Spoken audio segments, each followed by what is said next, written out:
नमस्कार दोस्तों, उम्मीद है आप सब ठीक होंगे। स्वागत है आपका वैम्पायर हॉरर में। आज जो स्टोरी हमें जानने को मिली है और जिस भाई ने हमारे साथ शेयर की है, उसी की जुबानी सुनेंगे। तो चलिए बिना किसी टाइम को वेस्ट किए शुरू करते हैं। दोस्तों, मेरा नाम आनंद है और मैं दिल्ली पला बढ़ा हूं।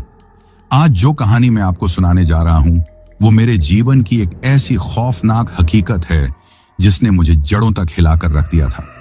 इस घटना ने मेरे मन पर ऐसा गहरा जख्म छोड़ा है कि आज भी जब कभी मैं अकेला होता हूं या किसी सुनसान जगह से गुजरता हूं, तो वो मंजर मेरी आंखों के सामने आकर खड़ा हो जाता है और मेरी रूह कांप उठती है।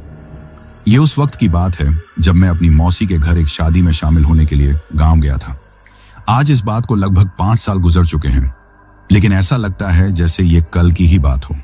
हमारे परिवार में ज्यादातर लोग शहरों में ही बस गए हैं, लेकिन मेरी माँ का मायका यानी मेरी मौसी का घर आज भी उत्तर प्रदेश के एक छोटे से गांव में है। गांव का नाम तो मैं नहीं लूंगा, लेकिन इतना बता सकता हूं कि वो जगह जितनी खूबसूरत थी, उतनी ही रहस्यमय भी थी। मेरी मौसी की बेटी यानी मेरी बहन डिंपल की शादी थी। घर में खुशी का माहौल था। चारों तरफ मेहमानों की चहल पहल, बच्चों का शोर शराबा और औरतों के हंसी मजाक की आवाजें गूंज रही थी। मैं लगभग 10 साल बाद उस गांव में आया था, इसलिए मेरे लिए सब कुछ नया नया सा था। बचपन की कुछ धुंधली यादें थीं, लेकिन अब गांव काफी बदल चुका था। शादी की तैयारियां जोरों पर थीं। घर को रंग बिरंगी लड़ियों और फूलों से सजाया जा रहा था। हलवाई अपनी बड़ी बड़ी कढ़ाइयों में पकवान बनाने की तैयारी कर रहे थे और घर के मर्द लोग टेंट और बाकी इंतजाम में लगे हुए थे। मैं भी अपनी तरफ से छोटे मोटे कामों में हाथ बंटा रहा था। दिन तो हंसी खुशी और काम में निकल जाता, लेकिन जैसे जैसे शाम ढलती, गांव में एक अजीब सी खामोशी पसर जाती। शहर की चकाचौंध से दूर वो गांव रात में बिल्कुल शांत हो जाता था। बस कहीं दूर से कुत्तों के भौंकने की या झिंगुरों की आवाज आती रहती थी। शादी को बस 2 दिन बचे थे। उस दिन हल्दी की रस्म थी। घर में ढोलक बज रही थी, औरतें मंगल गीत गा रही थीं और डिंपल को हल्दी लगाई जा रही थी। माहौल पूरी तरह से खुशनुमा था। तभी अचानक मौसी को याद आया कि उन्होंने सुनार को जो नए कंगन बनाने के लिए दिए थे, वो लाना तो भूल ही गए। वो कंगन डिंपल को हल्दी की रस्म के बाद ही पहनाने थे। मौसी थोड़ी परेशान हो गई और मौसा जी को आवाज लगाने लगी। मौसा जी उस वक्त कुछ मेहमानों के साथ बैठे हुए थे। उन्होंने आकर पूछा कि क्या बात हो गई, तो मौसी ने उन्हें कंगनों के बारे में बताया। सुनार की दुकान पास के कस्बे के बाजार में थी, जो गांव से लगभग 15-16 किलोमीटर दूर था। शाम के करीब 4 बज चुके थे और मौसाजी के पास गांव की ही एक पुरानी मोटरसाइकिल थी। मौसाजी की उम्र भी अब 60 के पार हो चुकी थी और उनकी सेहत भी थोड़ी नासाज रहती थी। उन्हें दिन में भी मोटरसाइकिल चलाने में थोड़ी दिक्कत होती थी, तो रात में तो सवाल ही नहीं उठता था। उन्होंने कहा, अरे भगवान, ये तो मैं भूल ही गया था। अब इस वक्त मैं कैसे जाऊंगा और कोई जाने वाला भी तो नहीं है। उनकी परेशानी देखकर मैंने कह दिया, मौसा जी, आप चिंता मत कीजिए, मैं चला जाता हूं मोटरसाइकिल लेकर। आप मुझे दुकान का पता बता दीजिए। मेरी बात सुनकर पहले तो मौसा जी थोड़ा झिंझके। उन्होंने कहा, नहीं बेटा, तुम कैसे जाओगे? तुम तो यहाँ के रास्ते भी ठीक से नहीं जानते और अब शाम भी होने वाली है। लौटते लौटते अंधेरा हो जाएगा। यहाँ के रास्ते रात में ठीक नहीं रहते, सुनसान रहते हैं। लेकिन उस वक्त शादी के माहौल और अपनी जवानी के जोश में मुझे उनकी बात में कोई गंभीरता नजर नहीं आई। मुझे लगा कि वो बस मेरी चिंता की वजह से ऐसा कह रहे हैं। मैंने उनसे जिद करते हुए कहा, अरे मौसा जी, आप फिक्र मत कीजिए, मैं दिल्ली में रात रात भर गाड़ी चलाता हूं। ये तो बस 15 किलोमीटर की बात है और मेरे पास मोबाइल भी है, गूगल मैप्स है, मैं रास्ता नहीं भटकूंगा। आप बस मुझे भेज दीजिए, मैं 1 घंटे में जाकर वापस आ जाऊंगा। मेरे बार बार कहने पर और मौसी के भी जोर देने पर मौसा जी मान तो गए, लेकिन उनके चेहरे पर एक अजीब सी चिंता की लकीरें थीं, जिसे मैं उस वक्त समझ नहीं पाया। उन्होंने मुझे अपनी पुरानी मोटरसाइकिल की चाबी दी और दुकान का पता अच्छी तरह से समझा दिया। उन्होंने बार बार हिदायत दी कि बाजार में ज्यादा देर मत करना और सूरज ढलने से पहले ही गांव की तरफ वापस लौट आना। मैंने उनकी बात पर हामी भर दी और पैसे लेकर मोटरसाइकिल स्टार्ट करके बाजार की तरफ निकल पड़ा। शुरू में तो सफर काफी अच्छा लग रहा था। सड़क के दोनों तरफ हरे भरे खेत थे, ठंडी हवा चल रही थी और सूरज धीरे धीरे नीचे जा रहा था। मैं अपनी ही धुन में मोटरसाइकिल चलाता हुआ जा रहा था। गांव से बाहर निकलते ही एक कच्ची पक्की सी सड़क शुरू हो गई जो सीधे कस्बे तक जाती थी। उस सड़क पर ज्यादा भीड़ भाड़ नहीं थी।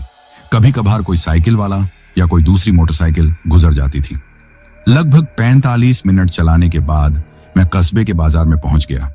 बाजार काफी छोटा लेकिन चहल पहल से भरा हुआ था। मैंने मौसा जी के बताए हुए पते पर सुनार की दुकान ढूंढ निकाली। सुनार मौसा जी को अच्छी तरह से जानता था।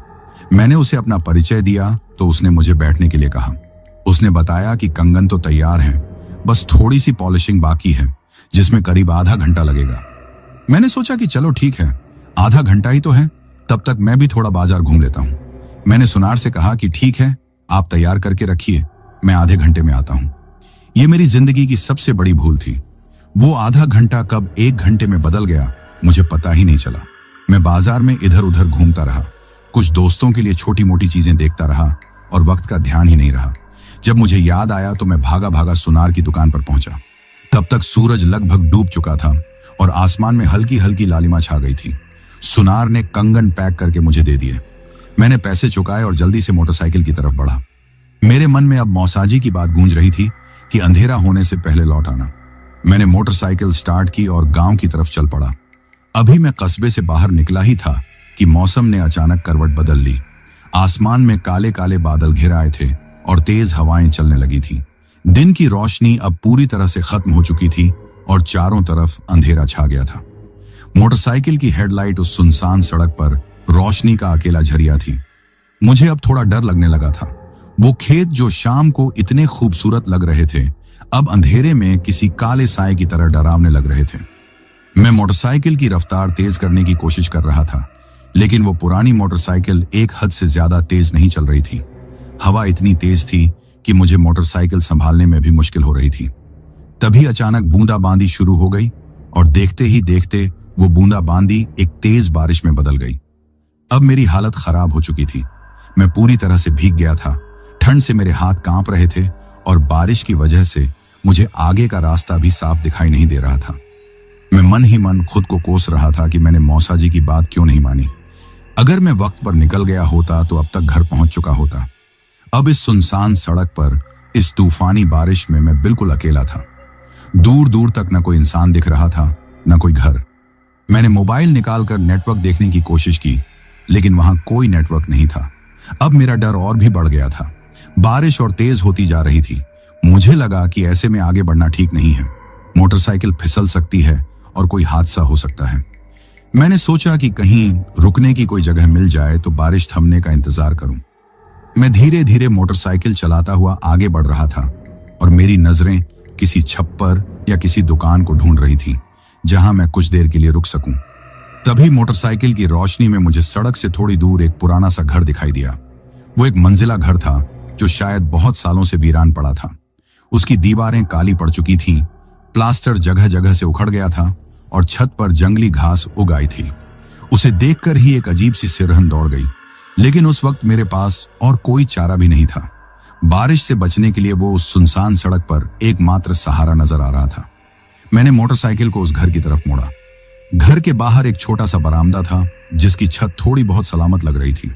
मैंने सोचा कि कम से कम यहां सिर छिपाने की जगह तो मिल जाएगी। मैंने मोटरसाइकिल को स्टैंड पर लगाया और भागकर उस बरामदे में खड़ा हो गया। बरामदे में पहुंचकर मैंने थोड़ी राहत की सांस ली। कम से कम मैं सीधे बारिश से तो बच गया था। बिजली कड़क रही थी और बादलों की गड़गड़ाहट से दिल दहल रहा था। मैंने अपने भीगे हुए कपड़े निचोड़ने की कोशिश की और ठंड से बचने के लिए अपने हाथों को रगड़ने लगा। उस घर का दरवाजा बंद था, लेकिन उस पर एक बड़ा सा पुराना ताला लगा हुआ था जो झंग खाकर काला पड़ चुका था। खिड़कियों पर शीशे नहीं थे, बस खाली चौखटें थीं जिनमें से हवा के तेज झोंके एक डरावनी सी आवाज पैदा कर रहे थे।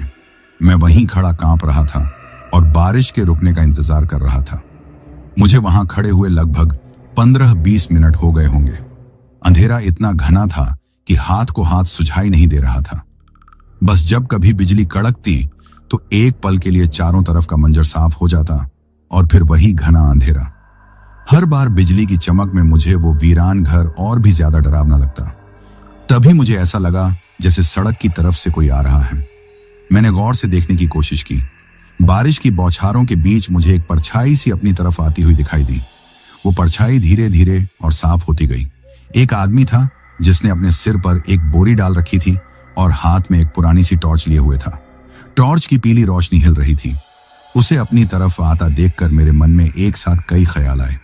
डर भी लगा कि इतनी रात को इस सुनसान जगह पर यह कौन हो सकता है, लेकिन एक उम्मीद भी जगी कि शायद कोई मदद मिल जाए। वो आदमी धीरे धीरे चलकर मेरे पास उस बरामदे में आ गया। उसने अपने सिर से बोरी हटाई और मुझे देखकर थोड़ा मुस्कुराया। उसकी शक्ल देखते ही मेरी जान में जान आई। वो कोई और नहीं, मेरे मौसाजी थे। मैंने हैरानी से कहा, मौसाजी, आप यहाँ क्या कर रहे हैं? उन्होंने अपनी टॉर्च का मुंह जमीन की तरफ करते हुए कहा, वो मैं तुम्हें ही देखने आ रहा था। जब बहुत देर हो गई और तुम नहीं लौटे तो घर पर सबको चिंता होने लगी। फिर ये बारिश भी शुरू हो गई तो मैं बस देखने चला आया कि तुम कहाँ रह गए। उनकी बात सुनकर मुझे बहुत शर्मिंदगी महसूस हुई। मैंने कहा, माफ करना मौसाजी, वो बाजार में थोड़ी देर हो गई और फिर ये बारिश शुरू हो गई तो मैं यहाँ रुक गया। कोई बात नहीं, उन्होंने कहा। अच्छा किया जो यहाँ रुक गए। ऐसी बारिश में मोटरसाइकिल चलाना ठीक नहीं है। थोड़ी देर यहीं इंतजार कर लेते हैं। बारिश थोड़ी हल्की हो जाए तो फिर साथ में ही चलेंगे। मैं उनकी मौजूदगी से काफी सहज महसूस कर रहा था। मेरा सारा डर खत्म हो गया था। अब मुझे उस वीरान घर से भी डर नहीं लग रहा था। हम दोनों वहीं बरामदे में खड़े होकर बारिश के थमने का इंतजार करने लगे। मैंने उनसे पूछा, लेकिन मौसाजी, आप इतनी बारिश में पैदल कैसे आ गए?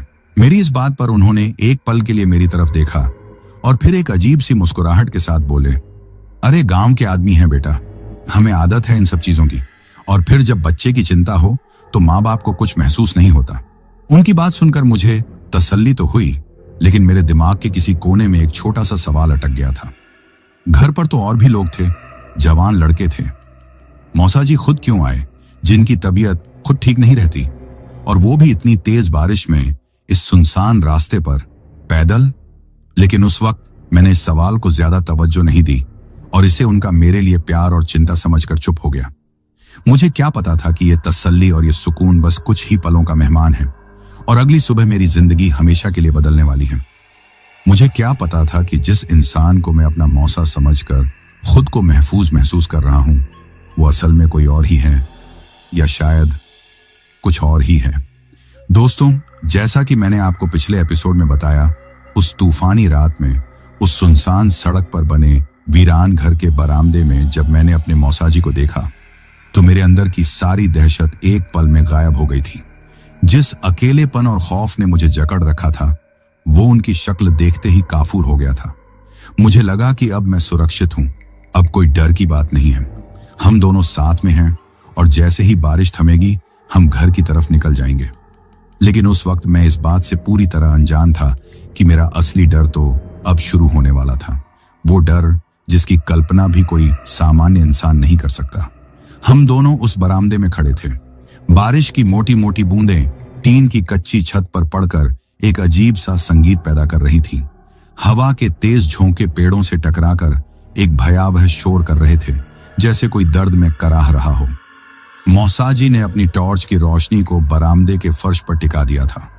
उस पीली कांपती हुई रोशनी में मुझे उनके पैर दिखाई दिए। उन्होंने गांव वाले पुराने घिसे हुए जूते पहने थे, जिन पर कीचड़ की मोटी परत जमी हुई थी। मैंने शर्मिंदगी भरे लहजे में फिर से कहा, मौसाजी, आपको मेरी वजह से बहुत तकलीफ हुई। मुझे वक्त से निकल जाना चाहिए था। उन्होंने अपना एक हाथ मेरे कंधे पर रखा। उनका हाथ बर्फ की तरह ठंडा था और उनकी पकड़ में एक अजीब सी सख्ती थी। उन्होंने कहा, अरे बेटा, इसमें तकलीफ की क्या बात है? तुम हमारे मेहमान हो, हमारी जिम्मेदारी हो, और फिर डिंपल की शादी का मौका है। मैं कोई ऊंच नीच नहीं चाहता था, बस शुक्र है कि तुम मिल गए और सही सलामत हो।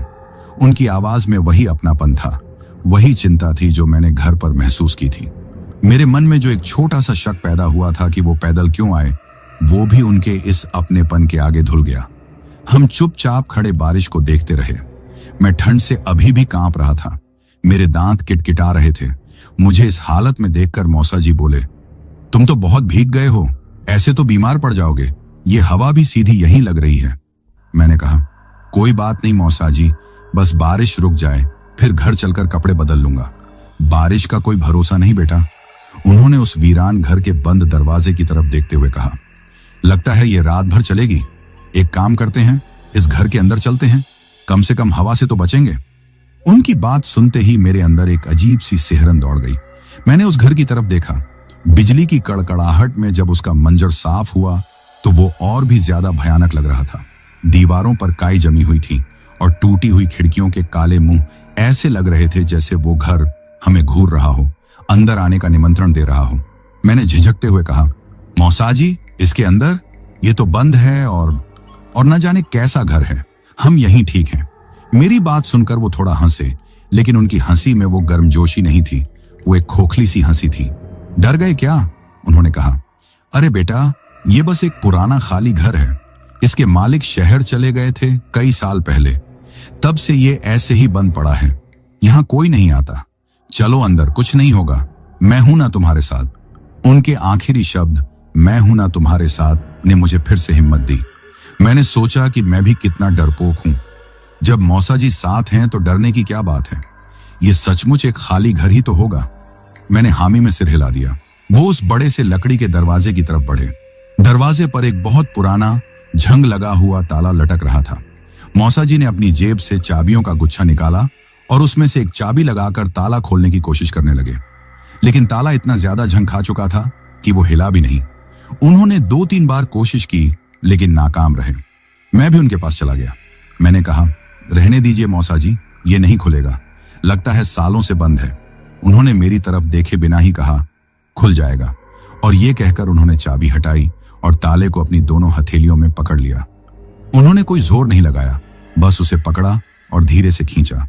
एक सूखी सी आवाज आई और वो मोटा झंग लगा हुआ ताला किसी बिस्किट की तरह टूटकर उनके हाथ में आ गया। एक पल के लिए मैं सन्न रह गया। वो कोई मामूली ताला नहीं था। वो लोहे का एक भारी ताला था जिसे तोड़ने के लिए हथौड़े की जरूरत पड़ती। और मौसाजी, जिनकी उम्र 60 से ज्यादा थी और जो खुद कहते थे कि अब उनके हाथों में पहले जैसी जान नहीं रही, उन्होंने उसे इतनी आसानी से कैसे तोड़ दिया। मेरे मुंह से निकला, मौसाजी, ये कैसे? उन्होंने टूटे हुए ताले को ऐसे जमीन पर फेंक दिया जैसे वो कोई मामूली पत्थर हो। उन्होंने मेरी तरफ मुड़कर मुस्कुराते हुए कहा, गांव की हवा पानी में आज भी बहुत ताकत है बेटा, तुम शहर वाले क्या जानो। फिर उन्होंने दरवाजे को धक्का दिया। एक दिल दहला देने वाली चरमराहट के साथ वो भारी दरवाजा अंदर की तरफ खुल गया। अंदर से एक अजीब सी दुर्गंध बाहर आई।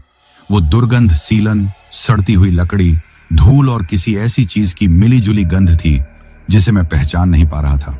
वो एक ऐसी गंध थी जो नाक में घुसकर सीधे दिमाग पर असर कर रही थी।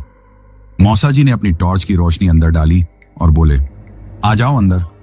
मैं थोड़ा हिचकिचाया, लेकिन उनके पीछे पीछे उस घर की दहलीज के अंदर कदम रख दिया। जैसे ही मैंने अंदर कदम रखा, ऐसा लगा जैसे बाहर की दुनिया से मेरा नाता टूट गया हो। बारिश और हवा की आवाज अचानक बहुत धीमी हो गई थी, जैसे हम किसी और ही दुनिया में आ गए हों। दरवाजा हमारे पीछे अपने आप एक भारी आवाज के साथ बंद हो गया, जिससे मैं उछल पड़ा। ये दरवाजा अपने आप कैसे बंद हो गया? मैंने घबराई हुई आवाज में पूछा। हवा से हो गया होगा, मौसाजी ने बिना किसी भाव के कहा और आगे बढ़ गए। हम एक बड़े से कमरे में खड़े थे। शायद ये घर का बैठक रहा होगा। मौसाजी की टॉर्च की हिलती हुई रोशनी में जो कुछ भी दिख रहा था वो किसी डरावने सपने जैसा था। कमरे के बीच में कुछ सोफे और कुर्सियां पड़ी थीं, जिन्हें सफेद चादरों से ढका गया था। उन चादरों पर धूल की इतनी मोटी परत जमी थी कि उनका असली रंग भी पता नहीं चल रहा था। दीवारों पर लगे जाले किसी कलाकार की बनाई हुई कलाकृति की तरह लग रहे थे, मोटे और घने।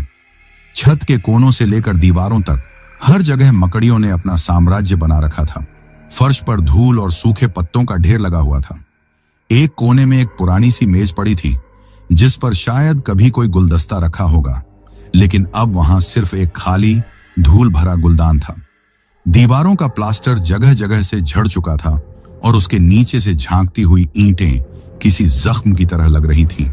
मैंने अपने मोबाइल की टॉर्च जलाई। मेरी टॉर्च की सफेद रोशनी ने कमरे को और भी ज्यादा भयावह बना दिया। तभी मेरी नजर फर्श पर पड़े एक गहरे काले धब्बे पर गई। वो धब्बा काफी बड़ा था और ऐसा लग रहा था जैसे वहां कोई तरल चीज गिरी हो और फिर सूख गई हो। मैंने मौसाजी से पूछा, मौसाजी, ये किस चीज का निशान है? उन्होंने उस धब्बे की तरफ एक नजर देखा और फिर मेरी तरफ। उनकी आंखों में एक पल के लिए एक अजीब सी चमक आई और फिर गायब हो गई। उन्होंने कहा, कुछ नहीं, दीमक ने लकड़ी खा ली होगी, उसी का निशान होगा। तुम ज्यादा मत सोचो, यहां बैठो। उन्होंने एक सोफे पर ढकी चादर का कोना पकड़कर खींचा, जिससे धूल का एक बड़ा सा गुब्बार हवा में उड़ गया और मुझे खांसी आ गई। मैं खांसता रहा और वो मुझे बस देखते रहे, बिना कुछ कहे। जब मेरी खांसी रुकी तो मैंने कहा, मौसा जी, मुझे यहां ठीक नहीं लग रहा है, मेरा दम घुट रहा है। हम बाहर बरामदे में ही ठीक थे, अब दरवाजा बंद हो गया है, उन्होंने सपाट आवाज में कहा, और बाहर हवा बहुत तेज है। चुपचाप यहीं बैठो जब तक बारिश नहीं रुकती। उनकी आवाज में अब वो पहले वाला अपनापन नहीं था, उसमें एक हुक्म था, एक ऐसी ठंडक थी जो मेरी रीढ़ की हड्डी में सिहरन पैदा कर रही थी। मैं डर के मारे चुपचाप उस सोफे के एक कोने पर बैठ गया। वो भी मेरे सामने एक पुरानी लकड़ी की कुर्सी पर बैठ गए, अपनी टॉर्च को अपने घुटनों के बीच फंसाकर। अब हम दोनों चुप थे, बस बाहर से आती हवा की साई साई की आवाज और कभी कभी छत पर किसी चीज के खिसकने की आवाज उस खामोशी को तोड़ रही थी। मैंने माहौल को थोड़ा हल्का करने की कोशिश करते हुए उनसे पूछा, मौसा जी, आप बता रहे थे कि आप मुझे बचपन में बहुत घुमाते थे। मुझे तो कुछ याद नहीं, कोई किस्सा सुनाइए ना। मैं बस उनसे बात करना चाहता था ताकि मेरा ध्यान उस डरावनी जगह से हट सके। मेरी बात सुनकर उन्होंने अपनी गर्दन थोड़ी टेढ़ी की। उनकी आंखों में टॉर्च की पीली रोशनी चमक रही थी। उन्होंने एक अजीब सी धीमी आवाज में कहना शुरू किया, हाँ, याद है मुझे। एक बार तुम पेड़ से गिर गए थे, आम तोड़ने के लिए चढ़े थे और तुम्हारा हाथ टूट गया था। ये सुनते ही मेरे रोंगटे खड़े हो गए, क्योंकि बचपन में मैं कभी पेड़ से नहीं गिरा था और न ही मेरा हाथ कभी टूटा था। हाँ, मेरा छोटा भाई जरूर एक बार साइकिल से गिरकर अपना हाथ तोड़वा बैठा था। ये बात मौसा जी को अच्छी तरह पता थी। तो फिर वो ऐसा क्यों कह रहे हैं? क्या वो सच में भूल गए हैं, या फिर मेरे दिमाग में खतरे की घंटी बजने लगी थी? मैंने अपनी कांपती हुई आवाज में कहा, नहीं मौसा जी, वो मैं नहीं, वो तो छोटू था जो साइकिल से गिरा था। मैं तो कभी पेड़ पर चढ़ा ही नहीं।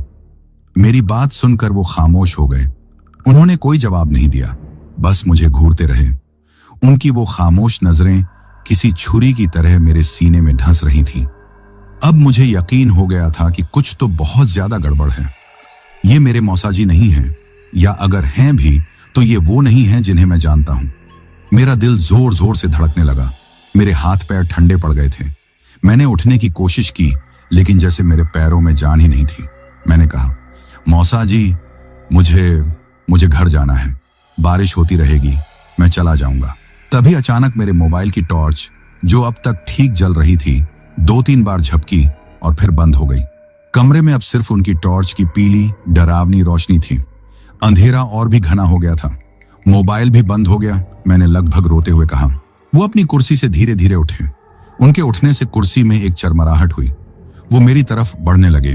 हर कदम के साथ मेरा दिल उछलकर मेरे मुंह को आ रहा था। डर लग रहा है? उन्होंने पूछा, और इस बार उनकी आवाज बिल्कुल अलग थी। वो एक भारी, खुरदरी और मर्दाना आवाज नहीं थी। वो एक पतली, फुसफुसाती हुई आवाज थी, जिसमें एक अजीब सी मक्कारी भरी हुई थी। वो मेरे बिल्कुल करीब आकर खड़े हो गए। मैंने डर के मारे अपनी आंखें बंद कर लीं। मुझे लगा कि ये मेरी जिंदगी का आखिरी पल है। आंखें खोलो, उस बदली हुई आवाज ने कहा। मैंने हिम्मत करके अपनी आंखें खोली। उन्होंने अपनी टॉर्च का मुंह जमीन पर कमरे के एक कोने की तरफ कर दिया था। उस रोशनी के घेरे में जो चीज मुझे दिखाई दी, उसे देखकर मेरी चीख मेरे गले में ही फंस कर रह गई। उस कोने में धूल और जालों के बीच एक छोटी बच्ची की पायल पड़ी हुई थी। चांदी की एक पायल जिस पर छोटे छोटे घुंघरू लगे थे। वो बिल्कुल नई लग रही थी, जैसे उसे अभी अभी वहां किसी ने रखा हो। और तभी उस शख्स ने, जिसे मैं अपना मौसा समझ रहा था, कुछ कहा, कुछ ऐसा जिसने मेरी आत्मा को भी कंपा दिया। उस पतली, फुसफुसाती हुई आवाज ने कहा, वो कई सालों से एक नए साथी का इंतजार कर रही है और आज उसे तुम मिल गए हो। दोस्तों, उस पल, उस वीरान घर के उस स्याह कोने में पड़ी उस अकेली पायल को देखकर और उस बदली हुई, फुसफुसाती आवाज को सुनकर मेरे जिस्म में जो खून था, वो जैसे जम गया था। मेरा दिमाग सुन्न हो चुका था और मेरे शरीर ने हरकत करना बंद कर दिया था। मैं एक पत्थर की मूर्ति की तरह बन गया था, जो देख सकता था, सुन सकता था, लेकिन हिल नहीं सकता था। मेरी चीख मेरे गले के अंदर ही घुट कर रह गई थी। वो आखिरी वाक्य, वो कई सालों से एक नए साथी का इंतजार कर रही है और आज उसे तुम मिल गए हो। किसी जहरीले तीर की तरह मेरे कानों से होकर मेरे दिलो दिमाग में उतर गया था। जिस इंसान को मैं अपना मौसा समझ रहा था, वो अब भी मेरे सामने खड़ा था। उसका चेहरा, उसका शरीर, सब कुछ मेरे मौसाजी जैसा ही था, लेकिन उसकी मौजूदगी में अब वो अपनापन नहीं, बल्कि एक अनजानी बर्फीली दहशत थी। उसकी आंखों में जो पीली रोशनी चमक रही थी, उसमें अब चिंता नहीं, बल्कि एक शैतानी चमक थी। एक शिकारी की चमक जो अपने शिकार को बेबस देखकर खुश हो रहा हो। मेरे दिमाग में हजारों सवाल एक साथ कौंध रहे थे। ये कौन है? ये क्या है? मेरे मौसाजी कहाँ हैं? क्या ये कोई सपना है? हाँ, यकीनन ये कोई भयानक सपना ही होगा। मैं शायद उस बरामदे में ठंड की वजह से बेहोश हो गया हूं और ये सब मेरे डरे हुए मन का वहम है। मैंने अपनी आंखें जोर से भींच लीं, इस उम्मीद में कि जब मैं आंखें खोलूंगा तो खुद को अपनी मौसी के घर, अपने बिस्तर पर पाऊंगा। मैंने 1 2 3 तक गिना और फिर धीरे धीरे अपनी पलकें उठाईं, लेकिन कुछ नहीं बदला था। वही वीरान कमरा, वही मकड़ी के जाले, वही सड़न की दुर्गंध और वही शख्स मेरे सामने खड़ा था। वो मेरी इस हरकत को देखकर धीरे धीरे मुस्कुराया।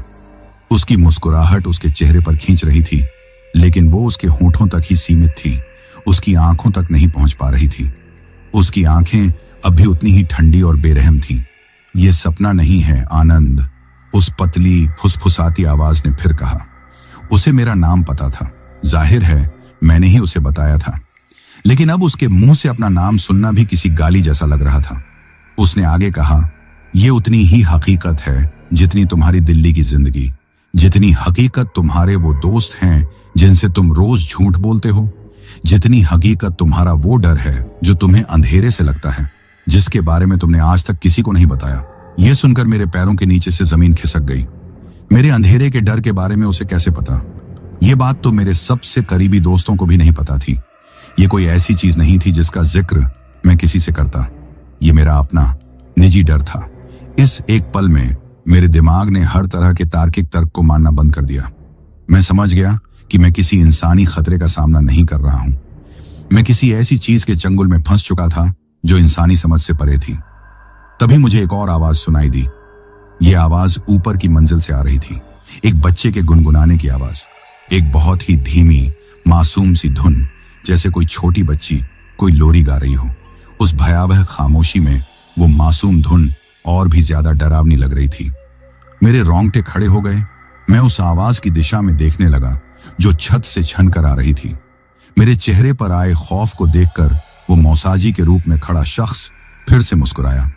उसने अपनी गर्दन एक ऐसे कोण पर झुकाई जो किसी भी सामान्य इंसान के लिए मुमकिन नहीं था। एक हल्की सी चटकने की आवाज आई, जैसे गर्दन की कोई हड्डी अपनी जगह से हट गई हो।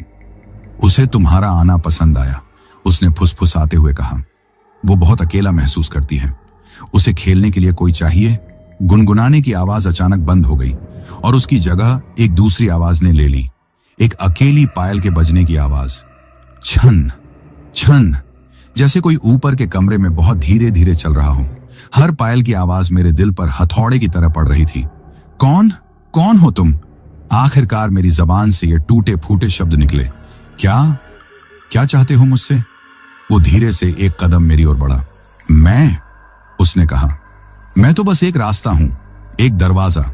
मैं उसके लिए नए दोस्त लाता हूं जो इस रास्ते पर भटक जाते हैं, जो इस घर में पनाह लेते हैं। मैं उन्हें उससे मिलवाता हूं। उसके हर शब्द के साथ कमरे का तापमान गिरता जा रहा था।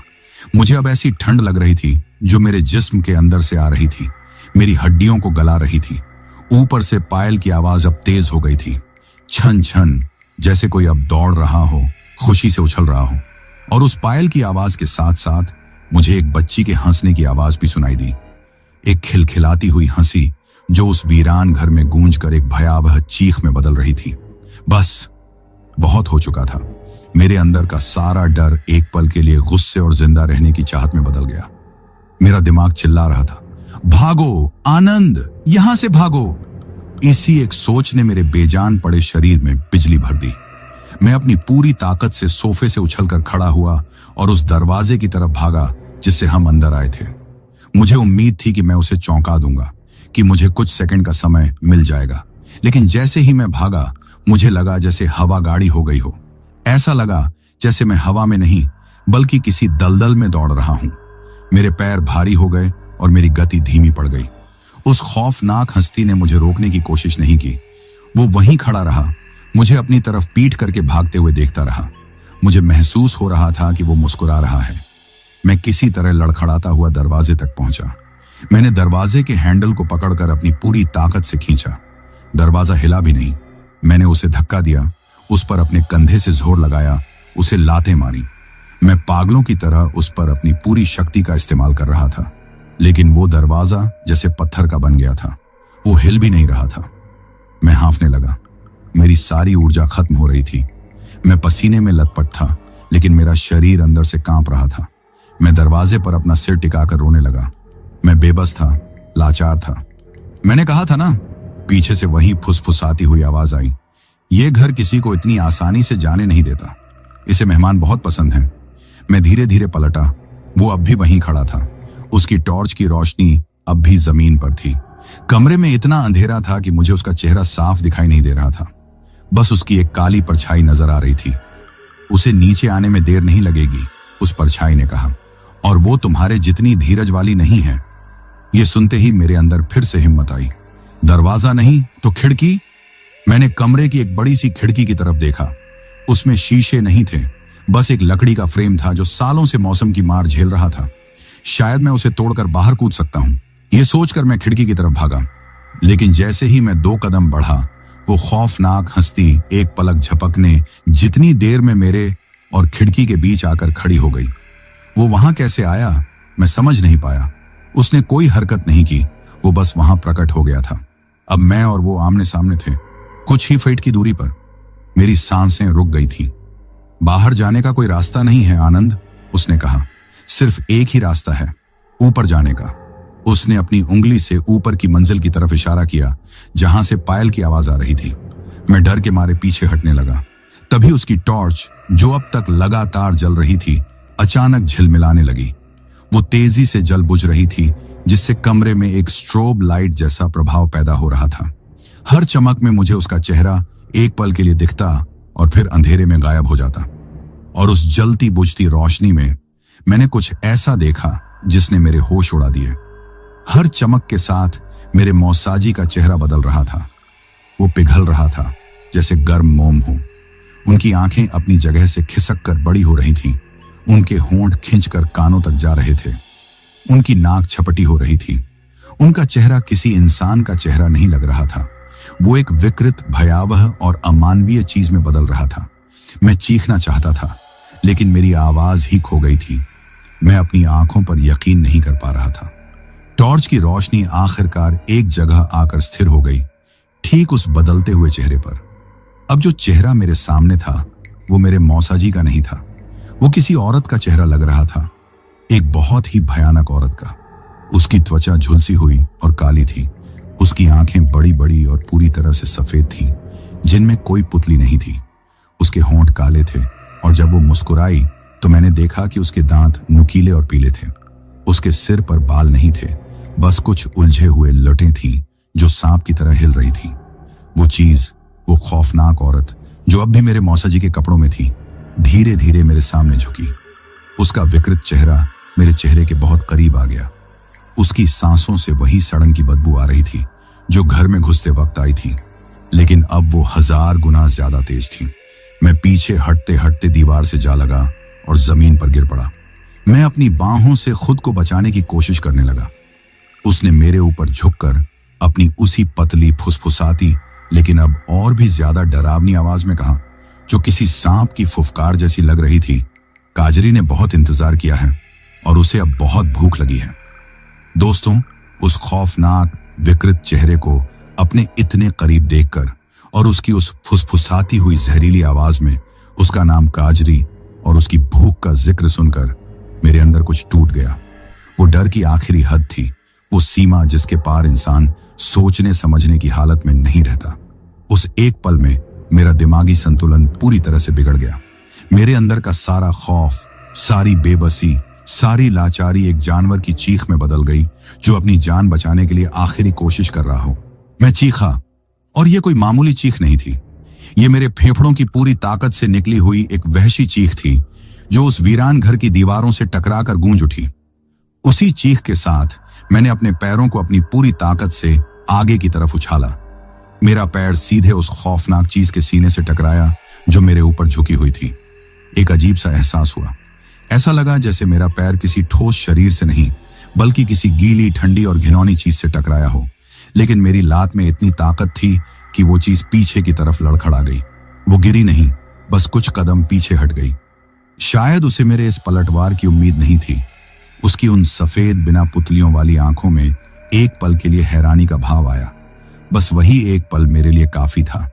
मेरे दिमाग ने काम करना बंद कर दिया था। अब सिर्फ मेरा शरीर अपनी जान बचाने के लिए हरकत कर रहा था। मैं एक जंगली जानवर की तरह चारों हाथ पैरों के बल जमीन से उठा और भागा। किधर भागना है, कहां जाना है, मुझे कुछ नहीं पता था। मेरे सामने बस एक अंधेरा गलियारा था जो शायद घर के और अंदर की तरफ जाता था, और मैं उसी में घुस गया। मैंने एक बार भी पीछे मुड़कर नहीं देखा। मुझे बस भागना था, उस चीज से, उस आवाज से, उस चेहरे से दूर। वो गलियारा बहुत तंग और अंधेरा था। ऐसा लग रहा था जैसे मैं किसी कब्र के अंदर दौड़ रहा हूं। दीवारों से प्लास्टर की जगह काई की मोटी परतें लटक रही थीं, जो मेरे कपड़ों से और मेरे चेहरे से टकरा रही थीं। वो ठंडी और चिपचिपी थीं। जमीन पर धूल और न जाने किस किस चीज की गंदगी की वजह से मेरे पैर फिसल रहे थे। मैं कई बार गिरते गिरते बचा। तभी कुछ ऐसा हुआ जिसने मेरे खौफ को और बढ़ा दिया। जैसे ही मैं उस गलियारे के बीच में पहुंचा, मुझे महसूस हुआ कि दीवारों से कुछ बाहर निकल रहा है। मैंने डरते डरते अपनी नजरें घुमाई। उस काई और प्लास्टर के बीच से, दीवारों के अंदर से इंसानी हाथों जैसी आकृतियां बाहर निकल रही थीं। वो हाथ सूखे, झुर्रियों वाले और काले थे। वो मेरी तरफ बढ़ रहे थे, मुझे पकड़ने की कोशिश कर रहे थे। एक हाथ ने मेरी टी शर्ट पकड़ ली। मैंने उसे अपनी पूरी ताकत से झटका और आगे भागा। एक दूसरे हाथ ने मेरे बालों को छूने की कोशिश की। मैं चीखता हुआ उस गलियारे में भागता रहा। चारों तरफ से अब फुसफुसाहट की आवाजें आने लगी थीं। कहां जा रहे हो? रुको, वो तुम्हें ढूंढ लेगी। तुम अब हमारे हो। और इन सब आवाजों के ऊपर मुझे अब भी ऊपर की मंजिल से उस पायल की आवाज और उस बच्ची की खिलखिलाहट सुनाई दे रही थी, जैसे वो मेरे इस डर के खेल का पूरा मजा ले रही हो। मुझे लगा कि यह गलियारा कभी खत्म ही नहीं होगा। ऐसा लग रहा था जैसे ये अपनी लंबाई खुद ब खुद बढ़ा रहा है, मुझे अपने अंदर फंसाने के लिए। लेकिन तभी मुझे आगे एक दरवाजा दिखाई दिया। मैंने अपनी बची खुची सारी ताकत लगाकर उस दरवाजे की तरफ दौड़ लगा दी। मैं दरवाजे से टकराता हुआ एक दूसरे कमरे में जा गिरा। यह शायद उस घर की रसोई थी।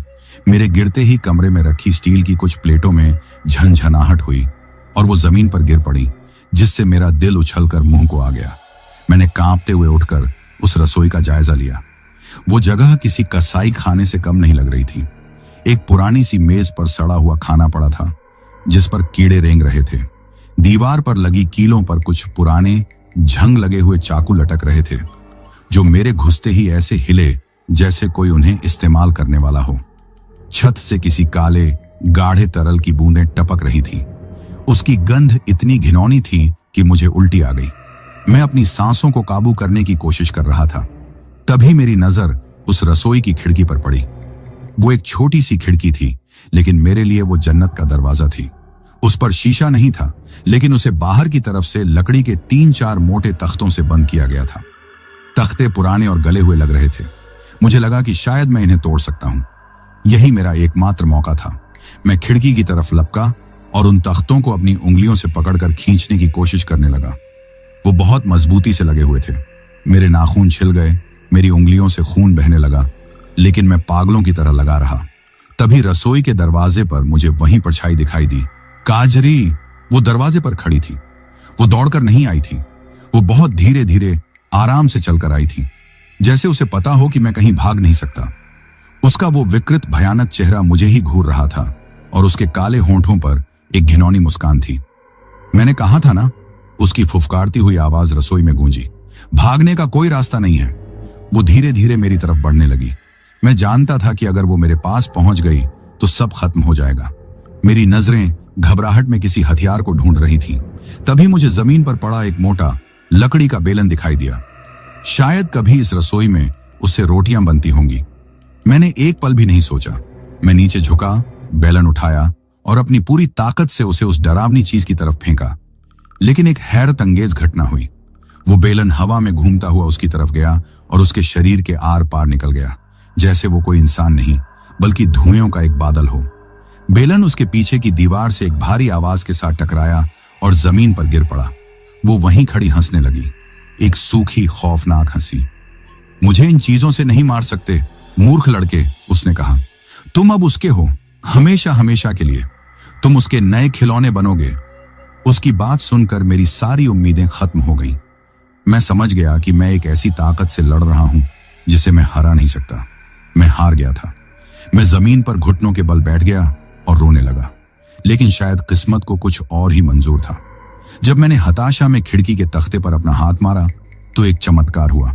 सबसे नीचे वाला तख्ता, जो शायद बारिश और सीलन से पूरी तरह गल चुका था, एक तेज आवाज के साथ टूट गया। एक पल के लिए मैं उसे देखता रहा। एक उम्मीद की किरण, उस डरावनी चीज ने भी उस आवाज को सुना। उसकी हंसी बंद हो गई। नहीं, वो चीखी और तेजी से मेरी तरफ झपटी। लेकिन अब बहुत देर हो चुकी थी। मेरे अंदर न जाने कहां से बिजली जैसी फुर्ती आ गई। मैं उठा और उस टूटे हुए तख्ते की जगह पर अपनी लात मारी। एक और तेज आवाज आई और दूसरा तख्ता भी टूट गया। अब वहां बाहर निकलने के लिए काफी जगह बन गई थी। मैंने एक पल भी बर्बाद नहीं किया। मैंने उस खिड़की से बाहर की तरफ छलांग लगा दी। हवा में एक पल के लिए मुझे ऐसा लगा जैसे मैं आजाद हो गया हूं। मैं खिड़की के टूटे हुए लकड़ी के फ्रेम और कीलों से छिलता हुआ बाहर जमीन पर कीचड़ और बारिश में जा गिरा। मेरी पीठ में और मेरी बाहों में कई जगह कट गया था। दर्द की एक तेज लहर मेरे पूरे शरीर में दौड़ गई। लेकिन मैं जिंदा था। मैं उस घर से बाहर था। मैंने पीछे मुड़कर नहीं देखा। मुझे उस घर के अंदर से एक ऐसी दिल दहला देने वाली चीख सुनाई दी जो किसी इंसान की नहीं हो सकती थी। वो गुस्से, हताशा और नफरत से भरी एक चीख थी। वो एक ऐसे शिकारी की चीख थी जिसके मुंह से उसका शिकार छीन लिया गया हो। मैं कीचड़ में सने हुए कपड़ों के साथ उठा और अपनी मोटरसाइकिल की तरफ भागा, जो अब भी उस वीरान घर के सामने खड़ी थी। बारिश अब भी हो रही थी। मैं मोटरसाइकिल तक पहुंचा। मेरे हाथ इतने बुरी तरह कांप रहे थे कि मैं चाबी को ताले में नहीं डाल पा रहा था। मैंने 2-3 बार कोशिश की। पीछे से मुझे उस घर के दरवाजे के खुलने की चरमराहट सुनाई दी। मैंने हिम्मत करके पीछे नहीं देखा। मुझे पता था कि अगर मैंने देख लिया तो मेरे हाथ पैर फिर से जम जाएंगे। आखिरकार चाबी लग गई। मैंने इग्निशन ऑन किया और सेल्फ स्टार्ट का बटन दबाया। एक क्लिक की आवाज आई और फिर खामोशी। मोटरसाइकिल स्टार्ट नहीं हुई। पुरानी मोटरसाइकिल बारिश में खड़ी खड़ी ठंडी हो गई थी। हे भगवान, प्लीज स्टार्ट हो जा, मैं मन ही मन गिड़गिड़ाया। मुझे अपने पीछे तेजी से कदमों की नहीं बल्कि किसी चीज के घिसटने की आवाज सुनाई दी, जो कीचड़ में फिसलती हुई मेरी तरफ बढ़ रही थी। मैंने एक बार फिर बटन दबाया। एक और क्लिक और फिर घरघराहट की आवाज। आवाज बहुत करीब आ गई थी। मुझे अपने पीछे किसी की बर्फीली मौजूदगी का एहसास हो रहा था। मुझे सड़न की वो बदबू फिर से आने लगी थी। मैंने आंखें बंद कर ली और आखिरी बार अपनी पूरी उम्मीद के साथ बटन को दबाए रखा। एक लंबी घरघराहट के बाद इंजन चालू हो गया। उसकी आवाज उस वक्त मेरे लिए दुनिया का सबसे खूबसूरत संगीत थी। मैंने एक पल भी नहीं गंवाया। मैंने क्लच दबाया, पहला गियर लगाया और एक्सेलरेटर को पूरा घुमा दिया। मोटरसाइकिल का पिछला पहिया कीचड़ में एक पल के लिए फिसला और फिर तेजी से आगे बढ़ गया। मैं उस खौफ की जगह से, उस मौत के घर से दूर, उस अंधेरी बारिश में भीगी सड़क पर ऐसे भागा जैसे मेरे पीछे मौत खुद पड़ी हो। मैंने शीशे में देखने की हिम्मत नहीं की। मेरे कानों में अब भी उस शैतानी औरत की चीखें गूंज रही थीं। मैं बस अपनी जान बचाकर भाग रहा था, इस बात से अनजान कि ये खौफ अभी खत्म नहीं हुआ है, बल्कि ये तो बस एक भयानक शुरुआत है। दोस्तों, उस पुरानी खटारा मोटरसाइकिल का इंजन उस रात मेरे लिए किसी फरिश्ते की दुआ की तरह था। जैसे ही वो स्टार्ट हुई, मैंने एक पल भी नहीं सोचा। मैंने एक्सेलरेटर को इतना घुमाया जितना घुमा सकता था और उस मौत की दहलीज से अपनी जिंदगी को भगा कर ले चला। मेरे पीछे उस वीरान घर से आती वो गुस्से और नफरत भरी चीख मेरे कानों में पिघले हुए शीशे की तरह उतर रही थी, लेकिन मैंने पीछे मुड़कर देखने की गलती नहीं की। मैं उस कीचड़ भरी अंधेरी सड़क पर मोटरसाइकिल को भगा रहा था। बारिश की बूंदें अब भी गिर रही थीं और हवा के ठंडे झोंके मेरे गीले शरीर से टकराकर मेरी हड्डियों तक को कंपा रहे थे। मेरे जिस्म पर लगे घावों में बारिश का पानी और कीचड़ घुस रहा था, जिससे तेज जलन हो रही थी। लेकिन उस वक्त मुझे किसी भी शारीरिक दर्द का एहसास नहीं हो रहा था। मेरा पूरा वजूद, मेरी पूरी चेतना सिर्फ एक ही चीज पर केंद्रित थी, भागो। उस 10-12 किलोमीटर का रास्ता मुझे 100 किलोमीटर से भी ज्यादा लंबा लग रहा था। सड़क के दोनों तरफ खड़े पेड़ अंधेरे में किसी दानव की तरह लग रहे थे, जो अपनी शाखें फैलाकर मुझे पकड़ने की कोशिश कर रहे हों। हर थोड़ी दूर पर जब मोटरसाइकिल की हेडलाइट किसी झाड़ी पर पड़ती तो मुझे एक पल के लिए काजरी का वो भयानक चेहरा नजर आता और मैं डर के मारे चीख पड़ता। मैं बार बार मोटरसाइकिल के साइड मिरर में देख रहा था, इस खौफ के साथ कि कहीं वो मेरे पीछे तो नहीं आ रही। मुझे कई बार ऐसा लगा कि मैंने शीशे में एक काली परछाई को हवा में तैरते हुए देखा है, लेकिन मैं तुरंत अपनी नजरें सामने सड़क पर गड़ा लेता। मेरा दिमाग मुझे बता रहा था कि यह मेरा वहम है, लेकिन मेरा दिल मानने को तैयार नहीं था। एक मोड़ पर तेज रफ्तार की वजह से मोटरसाइकिल फिसल गई और मैं जमीन पर जा गिरा। मेरा घुटना छिल गया और मोटरसाइकिल मेरे पैर पर गिर पड़ी। एक पल के लिए मेरी सांस रुक गई। मैंने जल्दी से उठने की कोशिश की। मैंने मोटरसाइकिल को उठाया और फिर से स्टार्ट करके भागा। मैं रुकना नहीं चाहता था। मैं एक सेकंड के लिए भी उस सुनसान सड़क पर खड़ा नहीं रहना चाहता था। लगभग 20-25 मिनट की उस कभी न खत्म होने वाली यात्रा के बाद मुझे दूर से कुछ टिमटिमाती हुई रोशनियां दिखाई दी। वो मेरे गांव की रोशनियां थीं। उन्हें देखकर मेरी आंखों में आंसू आ गए। वो सिर्फ रोशनियां नहीं थीं, वो मेरे लिए जिंदगी की, सुरक्षा की और अपनेपन की किरणें थीं। जैसे जैसे मैं गांव के करीब पहुंचता गया, मेरे अंदर थोड़ी हिम्मत आने लगी। शादी वाले घर से आती ढोलक और संगीत की हल्की हल्की आवाज सुनाई देने लगी। वो आवाज, वो माहौल उस खौफनाक घर की भयावह खामोशी से कितना अलग था। एक ही रात में मैंने जैसे जिंदगी और मौत के दो अलग अलग सिरों को देख लिया था। मैं लड़खड़ाती हुई मोटरसाइकिल को चलाता हुआ अपनी मौसी के घर के दरवाजे तक पहुंचा। मैंने मोटरसाइकिल को स्टैंड पर भी ठीक से नहीं लगाया, बस उसे एक तरफ टिका दिया और उसे उतर गया।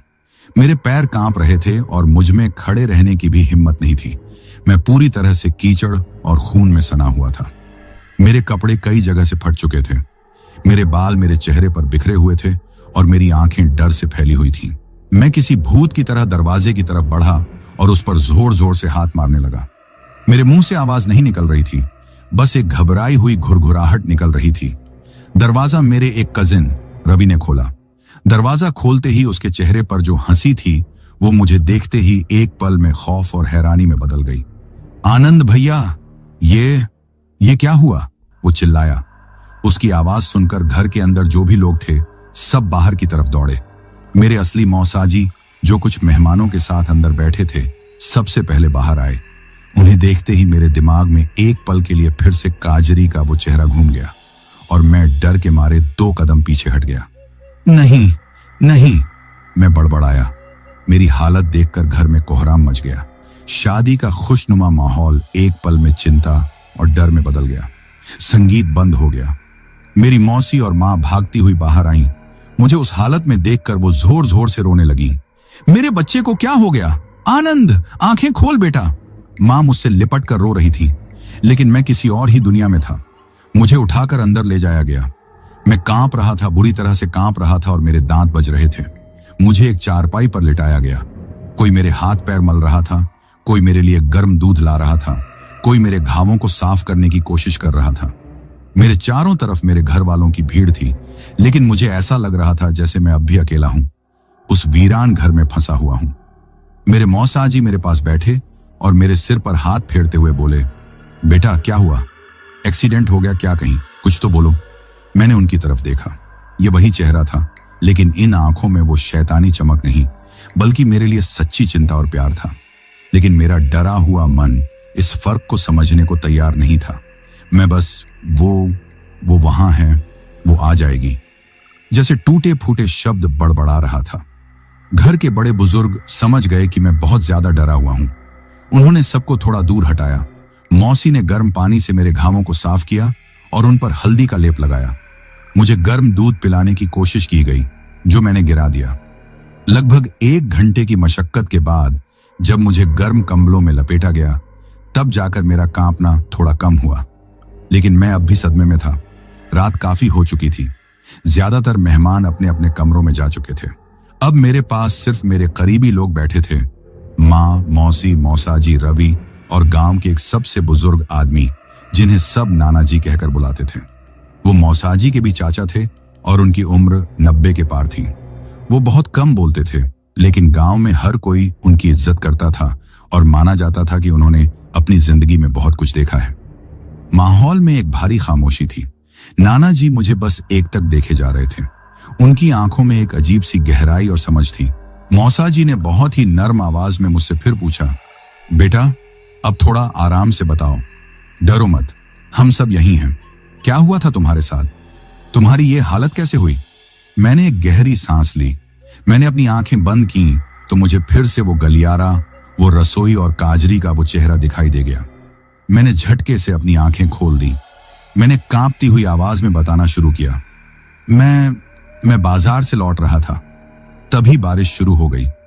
हाँ वो तो हमें पता है, मौसी ने कहा, लेकिन आगे क्या हुआ? मैं बारिश से बचने के लिए घर में रुक गया था, मैंने कहा। सड़क के किनारे एक पुराना वीरान सा घर था। जैसे ही मैंने ये कहा, मैंने देखा कि मौसा जी और नाना जी ने एक दूसरे की तरफ देखा। उनके चेहरे पर एक अजीब सा भाव आया जिसे मैं समझ नहीं पाया। कौन सा घर बेटा? मौसा जी ने पूछा। उनकी आवाज में अब एक अजीब सी सख्ती थी। वही जो बड़ी वाली नहर से थोड़ा आगे, जहां एक पुराना पीपल का पेड़ है, उसके सामने। मैंने उस जगह की पहचान बताई। ये सुनते ही नाना जी, जो अब तक चुप थे, उन्होंने अपनी लाठी को जमीन पर एक बार जोर से पटका। कमरे में मौजूद हर शख्स सिहर गया। मौसी ने डर के मारे अपने पल्लू से मुंह ढक लिया। सर्वनाश! नाना जी की भारी आवाज कमरे में गूंजी। लड़के, तू उस मनहूस हवेली में घुस गया? हवेली? मैं हैरान था। वो तो एक छोटा सा घर था। बाहर से छोटा दिखता है वो, मौसा जी ने घबराई हुई आवाज में कहा, लेकिन वो इस गांव की सबसे बड़ी बला है। तुम्हें वहां नहीं जाना चाहिए था। मैंने सुबह ही कहा था कि अंधेरा होने से पहले लौट आना। मेरे अंदर अब थोड़ी हिम्मत आई। मैंने कहा, मैं वहां अकेला नहीं था, आप भी तो वहां थे मेरे साथ। मैंने मौसा जी की तरफ इशारा करते हुए कहा। मेरी बात सुनकर सब चौंक गए। मौसा जी ने हैरानी से कहा, मैं तो पूरे दिन घर से बाहर ही नहीं निकला। मैं तो यहीं मेहमानों के साथ बैठा था। नहीं, मैं लगभग चीख पड़ा। आप आए थे, आपके हाथ में टॉर्च थी। आपने ही कहा था कि अंदर चलते हैं। आपने ही वो झंग लगा ताला तोड़ा था। अब कमरे में मौत जैसा सन्नाटा पसर गया था। माँ और मौसी की आंखों में अब डर साफ झलक रहा था। नाना जी ने अपनी गहरी आंखों से मुझे घूरते हुए पूछा, और क्या हुआ उस घर में? और फिर मैंने उन्हें सब बता दिया। उस बदली हुई आवाज के बारे में, उस पायल की आवाज के बारे में, दीवारों से निकलते हाथों के बारे में, उस विकृत चेहरे के बारे में, और आखिर में मैंने कांपते हुए उस नाम का जिक्र किया। उसने अपना नाम काजरी बताया। काजरी नाम सुनते ही ऐसा लगा जैसे कमरे में किसी ने बम फोड़ दिया हो। मौसी ने जोर से हे भगवान कहा और रोने लगी। रवि डर के मारे उठकर मेरे और करीब आ गया। मौसा जी का चेहरा सफेद पड़ चुका था। सिर्फ नाना जी शांत थे, लेकिन उनकी शांति किसी आने वाले तूफान का संकेत दे रही थी। उन्होंने अपनी आंखें बंद कर लीं और एक गहरी सांस ली। कुछ देर बाद जब उन्होंने आंखें खोली तो उनमें गुस्सा, डर और अफसोस का मिला जुला भाव था। उन्होंने मौसा जी की तरफ देखकर एक ऐसी आवाज में कहा जो सालों के दबे हुए दर्द और राज से भारी थी, वक्त आ गया है रमेश, अब बच्चे को सब सच बताना ही होगा। वो काजरी की दहलीज से जिंदा लौटकर आया है। वो उसे इतनी आसानी से नहीं छोड़ेगी। उसे पता होना चाहिए कि उसका सामना किससे हुआ है। दोस्तों, नाना जी के वो आखिरी शब्द, उसे पता होना चाहिए कि उसका सामना किससे हुआ है, कमरे की खामोशी में किसी पत्थर की तरह गिरे और डर की लहरें पैदा कर गए। सब चुप थे। बस मेरी और मौसी की सिसकियों की आवाज उस खामोशी को चीर रही थी। माँ ने मुझे कसकर पकड़ लिया था, जैसे वो मुझे किसी अनदेखी ताकत से बचाने की कोशिश कर रही हो। माहौल में एक अजीब सा भारीपन था, जैसे किसी के दफनाने से पहले होता है। नाना जी ने अपनी पुरानी झुर्रियों वाली उंगलियों से अपनी आंखों को मला, जैसे वो किसी बहुत पुरानी और दर्दनाक याद को साफ करने की कोशिश कर रहे हों। उन्होंने पास में रखे लोटे से पानी पिया और एक गहरी थकी हुई सांस ली। कमरे में जल रही लालटेन की कांपती हुई रोशनी उनके चेहरे पर पड़ रही थी, जिससे उनके चेहरे की लकीरें और भी गहरी और रहस्यमयी लग रही थीं। ये बात आज से लगभग 70 साल पुरानी है, नाना जी ने अपनी भारी धीमी आवाज में कहना शुरू किया। उनकी आवाज में वक्त की धूल थी और अनगिनत राजों का बोझ था। तब मैं तुम्हारी उम्र का एक नौजवान हुआ करता था। ये गांव तब ऐसा नहीं था। यहाँ खुशहाली थी, रौनक थी, और उस रौनक की सबसे बड़ी वजह थी वो हवेली, जिसे आज तुम लोग मनहूस कहकर बुलाते हो। मैं हैरानी से उनकी तरफ देखने लगा। हवेली? वो तो एक छोटा सा टूटा फूटा घर है। आज वो घर है बेटा, नाना जी ने कहा, लेकिन उस जमाने में वो इस पूरे इलाके की सबसे शानदार हवेली थी। उसके मालिक थे जमींदार हरनाम सिंह। बड़े ही भले और इज्जतदार आदमी थे। पूरी रियासत में उनके जैसा अमीर और रहमदिल कोई नहीं था। और उस हवेली की जान थी उनकी इकलौती बेटी काजरी। जैसे ही नाना जी ने काजरी का नाम लिया, ऐसा लगा जैसे कमरे का तापमान कुछ और गिर गया हो। काजरी, नाना जी ने दोहराया। उनकी आंखें किसी पुरानी तस्वीर को देख रही थी। वो लड़की नहीं थी, कुदरत का करिश्मा थी, इतनी खूबसूरत कि चांद भी उसे देखकर शर्मा जाए। उसकी हंसी, उसकी शरारतें पूरे गांव में मशहूर थीं। उसे चांदी की पायल पहनने का बहुत शौक था।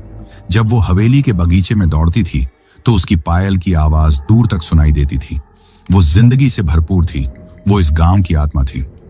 नाना जी कुछ देर के लिए चुप हो गए, जैसे उन यादों में खो गए हों। फिर उन्होंने आगे कहना शुरू किया। काजरी की मंगनी पास के गांव के एक नौजवान ठाकुर के लड़के सूरज प्रताप से हुई थी। दोनों एक दूसरे को बहुत पसंद करते थे। उनकी जोड़ी देखकर ऐसा लगता था जैसे भगवान ने उन्हें एक दूसरे के लिए ही बनाया हो। पूरे गांव में उनकी शादी की तैयारियां चल रही थी। हवेली को दुल्हन की तरह सजाया गया था। ऐसा लगता था जैसे गांव में कोई त्योहार मनाया जा रहा हो। सब कुछ ठीक चल रहा था। नाना जी की आवाज में अब एक कड़वाहट घुल गई थी। लेकिन फिर इस गांव की खुशियों को किसी की नजर लग गई। उस वक्त इलाके में एक नया थानेदार बनकर आया था, दरोगा हिम्मत खान। नाम का हिम्मत था, लेकिन काम उसके शैतानों वाले थे। वो एक अय्याश, जालिम और लालची इंसान था। उसकी गंदी नजर काजरी पर पड़ गई। उसने जमींदार साहब को पैगाम भिजवाया कि वो काजरी से शादी करना चाहता है। जमींदार साहब ने साफ इनकार कर दिया। ये बात हिम्मत खान को बर्दाश्त नहीं हुई। उसने जमींदार साहब को धमकाया, उन्हें झूठे केस में फंसाने की धमकी दी। लेकिन हरनाम सिंह अपनी बात के पक्के थे। उन्होंने अपनी बेटी की जिंदगी किसी शैतान के हाथों में सौंपने से इनकार कर दिया। और फिर वो रात आई। नाना जी की आवाज कांप रही थी। वो काजरी की मेहंदी की रात थी। हवेली में जश्न का माहौल था, नाच गाना चल रहा था। तभी हिम्मत खान अपने कुछ सिपाहियों के साथ शराब के नशे में धुत होकर हवेली में घुस आया। उसने और उसके आदमियों ने हवेली को चारों तरफ से घेर लिया। नाना जी ने अपनी आंखें बंद कर ली। उन्होंने हवेली में कत्लेआम मचा दिया। जो भी सामने आया उसे मार डाला। सूरज प्रताप ने बहादुरी से लड़ने की कोशिश की, लेकिन उन दरिंदों ने उसे काजरी की आंखों के सामने ही बेरहमी से मार दिया। जमींदार साहब और उनकी पत्नी को भी मौत के घाट उतार दिया गया। कमरे में पूरी तरह से सन्नाटा था। माँ और मौसी जोर जोर से रो रही थीं। मेरे दिल पर जैसे कोई पहाड़ रख दिया गया हो। और काजरी? मैंने हिम्मत करके पूछा। नाना जी ने एक दर्द भरी सांस ली। उन दरिंदों ने उस मासूम बच्ची के साथ वो सलूक किया जिसे कोई जबान बयान नहीं कर सकती। उन्होंने उसकी आत्मा को, उसके जिस्म को, उसकी इज्जत को, सब कुछ रौंद दिया। और जब उनका मन भर गया तो उन्होंने उसे मारकर हवेली के पीछे बने कुएं में फेंक दिया। उस रात उस हवेली में सिर्फ एक पायल की आवाज नहीं, बल्कि एक आत्मा की चीख हमेशा के लिए कैद हो गई। अगली सुबह नाना जी ने अपनी बात जारी रखी। हिम्मत खान ने पूरे गांव में खबर फैला दी कि हवेली पर डाकुओं ने हमला किया था। किसी ने डर के मारे आवाज उठाने की हिम्मत नहीं की। वो हवेली रातों रात एक जीती जागती जगह से एक वीरान कब्रिस्तान में बदल गई। लोग उसके पास से गुजरने से भी डरने लगे। कुछ दिनों बाद उस रास्ते पर अजीब अजीब घटनाएं होने लगी। रात में वहां से गुजरने वाले लोगों को एक औरत के रोने की आवाज सुनाई देती। कभी किसी को एक अकेली पायल की आवाज सुनाई देती। फिर हिम्मत खान और उसके वो सिपाही जो उस गुनाह में शामिल थे, एक एक करके मरने लगे। कोई सड़क हादसे में, किसी की लाश उसी कुएं में मिली, किसी ने डर के मारे खुद को फांसी लगा ली। उनके शरीर ऐसी हालत में मिलते थे कि देखकर किसी की भी रूह कांप जाए। हम समझ गए थे, मौसा जी ने कांपती हुई आवाज में कहा, कि ये काजरी की आत्मा का बदला है। वो अब काजरी नहीं, बल्कि एक प्यासी डायन बन चुकी थी। एक ऐसी आत्मा जिसे इंसाफ नहीं मिला था और जो अब अपना इंसाफ खुद कर रही थी। लेकिन उसका बदला सिर्फ उन गुनाहगारों तक ही सीमित नहीं रहा। नाना जी ने आगे जोड़ा, उसकी आत्मा उस हवेली में और उस रास्ते पर कैद हो गई। नफरत और दर्द ने उसे इतना अंधा कर दिया था कि अब उसे हर मर्द में हिम्मत खान नजर आने लगा। उसने उस रास्ते से गुजरने वाले अकेले मुसाफिरों को अपना शिकार बनाना शुरू कर दिया।